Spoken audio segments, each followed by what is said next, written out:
श्री शिवाय नमस्तुभ्यम। हर हर महादेव, हर हर महादेव। भगवान शिव से देवी पार्वती ने भगवान शिव से कहा कि सोमनाथ जी की महिमा का वर्णन भी कर दीजिए। महादेव जी कहने लगे, भामिनी, हेमंत, शिशु और बसंत ऋतुओं में सोमनाथ की यात्रा करी जाती है, या फिर जब कभी भी आपके पास धन हो, मन में यात्रा का उत्साह हो या कोई पर्व आया हो, तभी वहाँ यात्रा करी जा सकती है। श्रद्धा भक्ति ही यात्रा का महत्व है।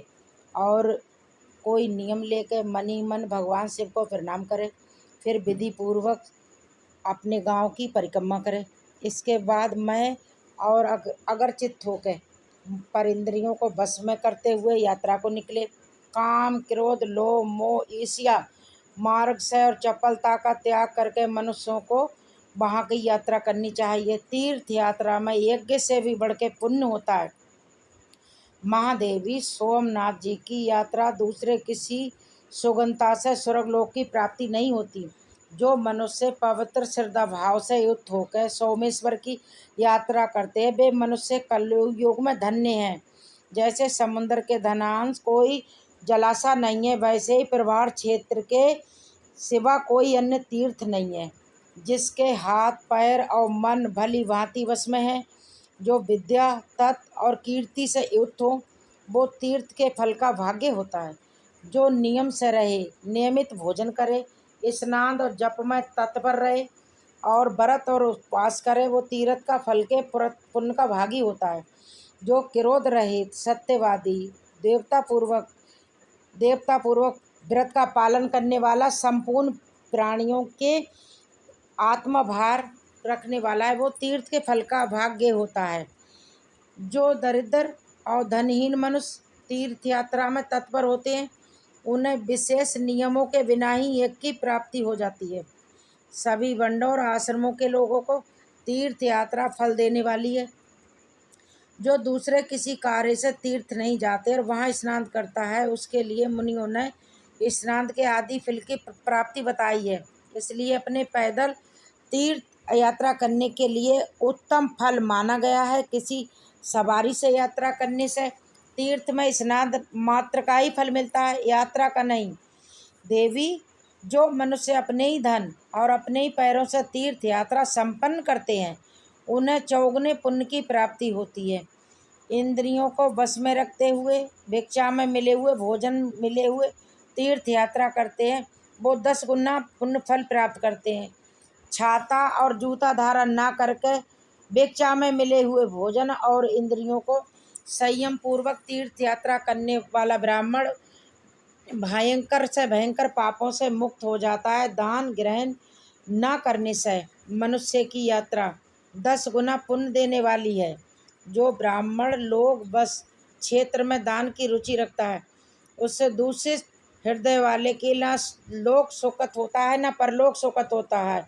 अगर शूद्र ब्राह्मण का वेश धारण करके तीर्थ में दान ग्रहण करता है, तो वो तत्काल तृण और काष्ठ के समान भस्म हो जाता है, नरक में गिर जाता है।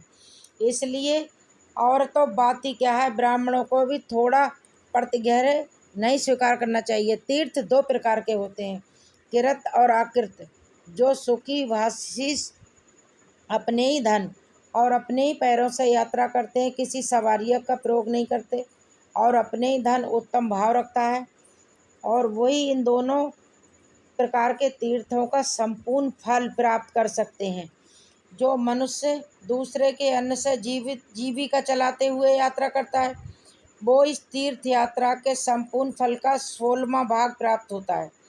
असमर्थ, अंधे, बंगु और याग अर्थात जो एक गांव से दूसरे गांव में रात व डेरा डालते हुए सदा विचरता रहता है, उस साधु या मुनि को यावर कहते हैं। जो दूसरों से अन्न लेने के लिए विवश हैं, उनका प्रतिग्रह दोष रहित माना गया है। जो तीर्थ से भी मनुष्य ब्राह्मणों को स्नान की सुविधा, खान पान देता है, वो तीर्थ जनक संपूर्ण फलों को प्राप्त कर लेता है।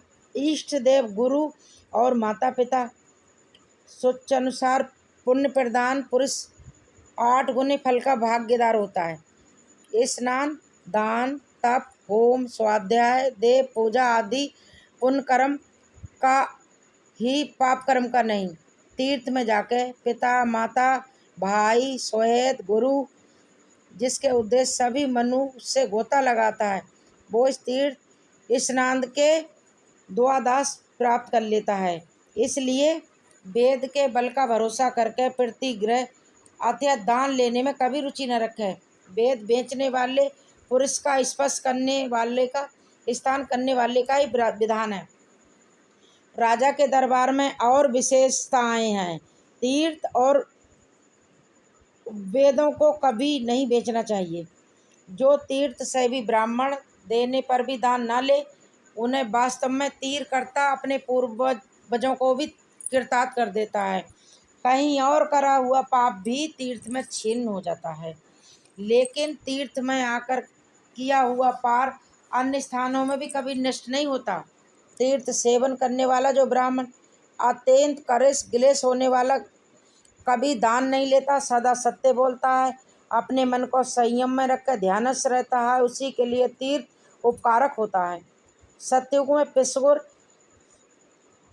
त्रेता में नैनुसैरुंग, द्वापर में कुरुक्षेत्र और कलयुग में प्रवार क्षेत्र मुख्य माना गया है।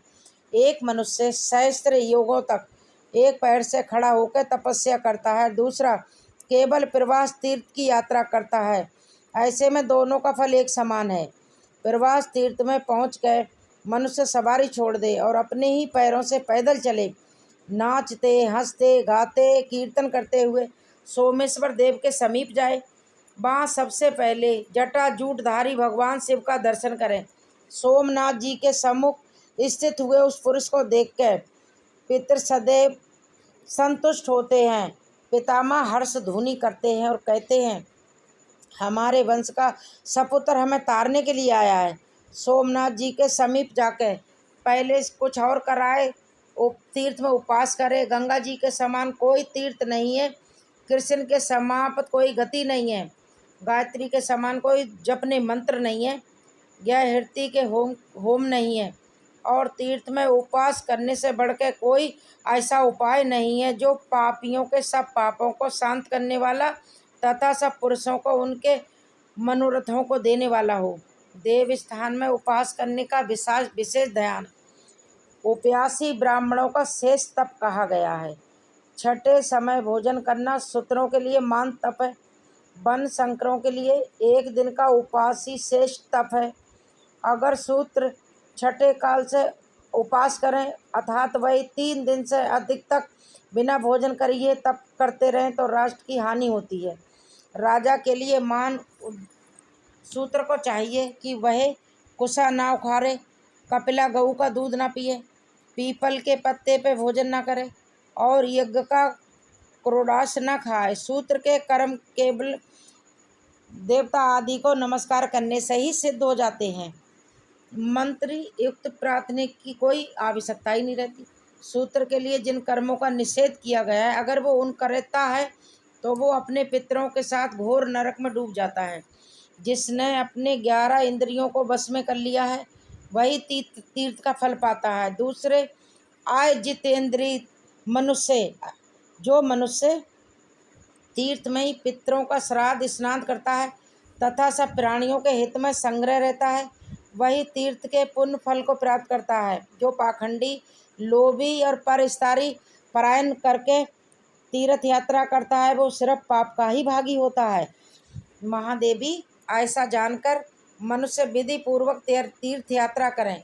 पहले तीर्थ में उपवास करें, श्रद्धायुक्त होकर उत्तम व्रत का पालन करें, उसके बाद महाभोजन करें। ब्राह्मण को उस दिन कहीं भी अन्न नहीं खाना चाहिए। भोजन देने वाले को 100 गुना पुण्य मिलता है।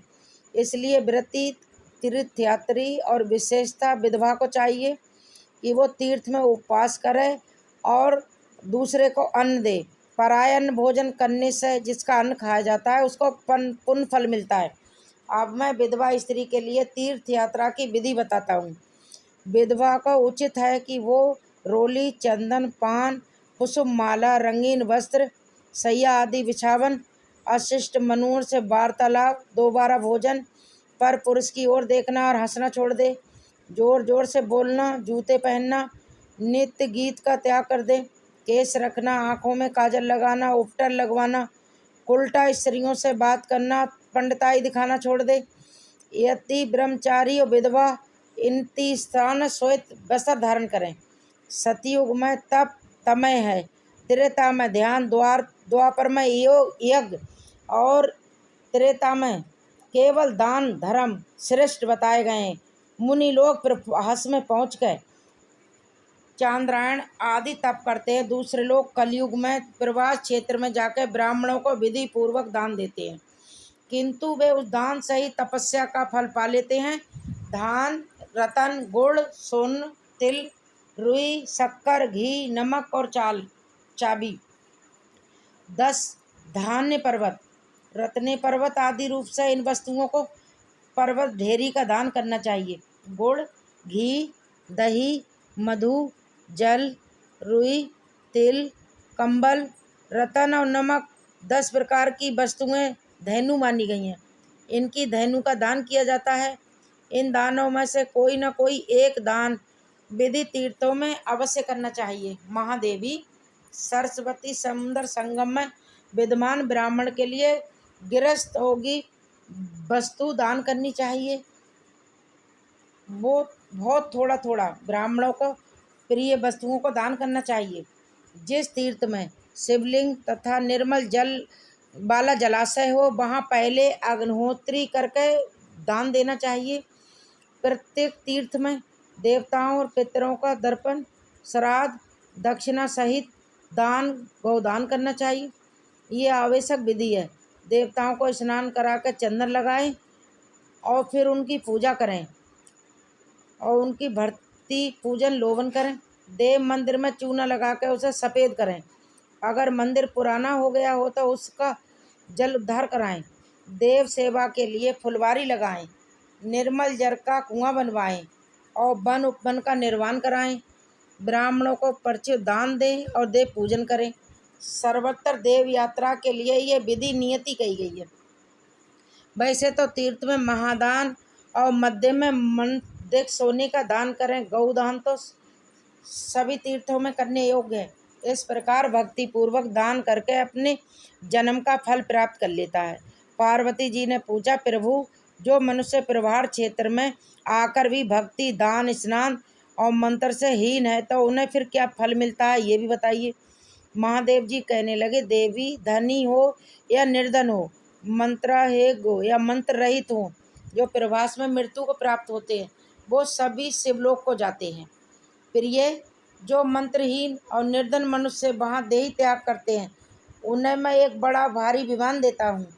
वे स्नान दान के अनुरुद्ध परम पद को प्राप्त होते हैं। कोई स्नान के प्रभाव से, कोई दान से, कोई सोमेश्वर लिंग के प्रभाव से, कोई लिंग पूजा से, कोई ध्यान के प्रभाव से, कोई योग की महिमा से, कोई मंत्र जप से, कोई तप से, कोई तीर्थ संन्यास से, कोई भक्ति भाव के अनुसार वहाँ परम पद को प्राप्त होते हैं। ये तथा और भी बहुत से उत्तम, मध्यम और अधम श्रेणी के लोग सूर्य के समान तेजस्वी मानव द्वारा शिवलोक में जाते हैं। पहले प्रण करके, चरण करके तीर्थ के पवित्र जल का स्पर्श करें। इसके बाद भीतर प्रवेश करके मंत्र पाठ। मंत्र इस प्रकार है, ओम नमो देव देवाय, सीति कंठाय, दंडने, रुद्राय, वाम हस्ताय, चक्रने, भेद सा, सरस्वती।